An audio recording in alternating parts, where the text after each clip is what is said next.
നമസ്കാരം, കലാകൗമുദി ഓൺലൈനിലേക്ക് സ്വാഗതം. TP. ചന്ദ്രശേഖരൻ്റെയും K രമയുടെയും മകൻ അഭിനന്ദിൻ്റെ വിവാഹത്തിന് മുഖ്യമന്ത്രി പിണറായി വിജയൻ പങ്കെടുക്കുമോ? ഇതാണ് ഇപ്പോൾ ഉയർന്നു കേൾക്കുന്ന ചോദ്യം. മുഖ്യമന്ത്രി പിണറായി വിജയന് കല്യാണത്തിൻ്റെ ക്ഷണക്കത്ത് കെ രമ MLA തന്നെയാണ് നൽകിയത്. ബഹുമാനപ്പെട്ട മുഖ്യമന്ത്രിക്ക് എന്ന് അഡ്രസ്സ് ചെയ്തുകൊണ്ടാണ് അഭിനന്ദിൻ്റെ വിവാഹ ക്ഷണക്കത്ത് മുഖ്യമന്ത്രിയുടെ ഓഫീസിൽ എത്തിച്ചിരിക്കുന്നത്. മുഖ്യമന്ത്രിക്ക് മാത്രമല്ല, CPM മന്ത്രിമാർക്കും CPMൻ്റെ MLAമാർക്കും എല്ലാം കെ രമ തൻ്റെ മകൻ്റെ വിവാഹ ക്ഷണക്കത്ത് നൽകിയിട്ടുണ്ട്. ഇവരിൽ എത്ര പേർ വിവാഹത്തിൽ പങ്കെടുക്കുന്ന കാര്യം ഇപ്പോഴും ആർക്കും അറിയില്ല. ഏതായാലും ടി.പി. ചന്ദ്രശേഖരൻ്റെ കുടുംബവുമായി ബന്ധപ്പെടുന്നതിൽ CPM അങ്ങനെ ആർക്കും വിലക്കൊന്നും ഏർപ്പെടുത്തിയിട്ടില്ല എന്നാണ് അറിയുന്നത്.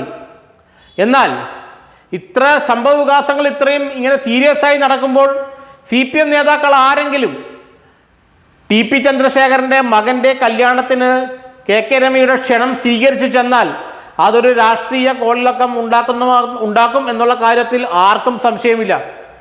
മുഖ്യമന്ത്രിയുടെ ഓഫീസിൽ കെ രമ MLA തന്നെയാണ് വിവാഹ ക്ഷണക്കത്ത് എത്തിച്ചതെങ്കിലും പിണറായി വിജയൻ പങ്കെടുക്കുമോ ഇല്ലയോ എന്ന് സ്ഥിരീകരിക്കാൻ ഇതുവരെ മുഖ്യമന്ത്രിയുടെ ഓഫീസ് തയ്യാറായിട്ടില്ല എന്നാണ് അറിയുന്നത്.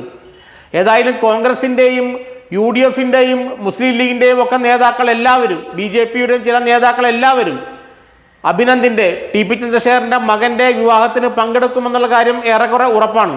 എന്നാൽ എത്ര CPM നേതാക്കൾ പങ്കെടുക്കും? പല CPM നേതാക്കൾക്കും ഉള്ളുകൊണ്ട് ടി.പി. ചന്ദ്രശേഖരനോടും കെ രമയോടുമൊക്കെ അനുഭാവമുള്ളവരാണ്. അവർ ഒരുമിച്ച് പ്രവർത്തിച്ചവരൊക്കെയാണ്.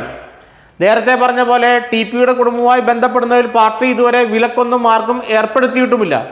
എന്നാൽ ഇപ്പോഴത്തെ രാഷ്ട്രീയ കാലാവസ്ഥയിൽ പ്രത്യേകിച്ച് കെ രമ UDF MLA ആയി എന്ന് മാത്രമല്ല, അതിശക്തമായ CPM വിരുദ്ധ പരാമർശങ്ങൾ അല്ലെങ്കിൽ CPM വിരുദ്ധത നിയമസഭയ്ക്കകത്തും പുറത്തും കെ രമ പ്രകടിപ്പിക്കുന്നുണ്ട്. പിണറായി വിജയനെ പലപ്പോഴും ഒറ്റതിരിഞ്ഞ് ആക്രമിക്കുന്നുണ്ട്. കൊടിസുനിയെയും ഷാഫിയെയും പോലുള്ള ടി.പി. വധക്കേസിലെ പ്രതികൾക്ക് പരോളുകൾ അനുവദിക്കുന്നതിനെതിരെയും ജയിലിൽ സൗജന്യങ്ങൾ അനുവദിക്കുന്നതിനെതിരെയും അതിശക്തമായ വിമർശനങ്ങളാണ് കെ രമ നിയമസഭയ്ക്ക് അകത്തും പുറത്തുമെല്ലാം ഉയർത്തുന്നത്. പലപ്പോഴും CPM പ്രതിക്കൂട്ടിലാകാറുമുണ്ട്. ഇക്കാര്യത്തിൽ കെ രമയുടെ ആക്രമണങ്ങളെ തടുക്കാൻ കഴിയാതെ നിയമസഭയിൽ നിന്ന് ഉഴറുന്ന CPMൻ്റെ നേതാക്കളെ, പിണറായി വിജയൻ അടക്കമുള്ള നേതാക്കളെ നമ്മൾ എല്ലാവരും TV-യിലും മറ്റും കണ്ടിട്ടുമുണ്ട്. എന്നാലും ഇത്രയൊക്കെയാണെങ്കിലും അഭിനന്ദിൻ്റെ തൻ്റെ ഏക മകൻ്റെ, ടി.പിയുടെയും കെ രമയുടെയും ഏക മകൻ്റെ വിവാഹത്തിന് ഇവർ പിണറായി വിജയൻ അടക്കമുള്ള, ഗോവിന്ദൻ മാസ്റ്റർ അടക്കമുള്ള എല്ലാ നേതാക്കളെയും ക്ഷണിച്ചു എന്നതാണ് എടുത്തു പറയേണ്ട കാര്യം. എന്നാൽ ഗോവിന്ദൻ മാഷോ ശൈലജ ടീച്ചറോ ആരൊക്കെ ഈ വിവാഹത്തിന് വരുമെന്ന് ഇപ്പോഴും ഉറപ്പില്ല.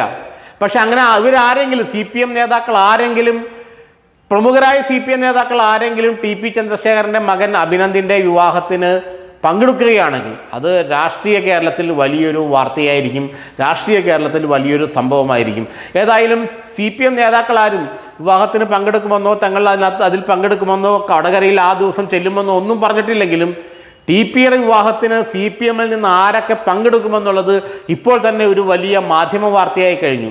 CPMൻ്റെ ഔദ്യോഗിക പ്രതികരണം ഇക്കാര്യത്തിൽ ഉണ്ടാകാൻ സാധ്യതയില്ലെന്നാണ് പറയുന്നതെങ്കിലും CPMൻ്റെ ചില നേതാക്കളെങ്കിലും, പ്രത്യേകിച്ച് കോഴിക്കോട് ജില്ലയിലും വടകരയിലുമുള്ള ടി.പി. ചന്ദ്രശേഖരനുമായി അടുപ്പമുണ്ടായിരുന്ന പ്രത്യേകിച്ച് പഴയ VS ഗ്രൂപ്പുകാരായ ചില നേതാക്കളെങ്കിലും അഭിനന്ദിൻ്റെ വിവാഹത്തിൽ പങ്കെടുക്കുമെന്നാണ് ഇപ്പോൾ അറിയുന്നത്.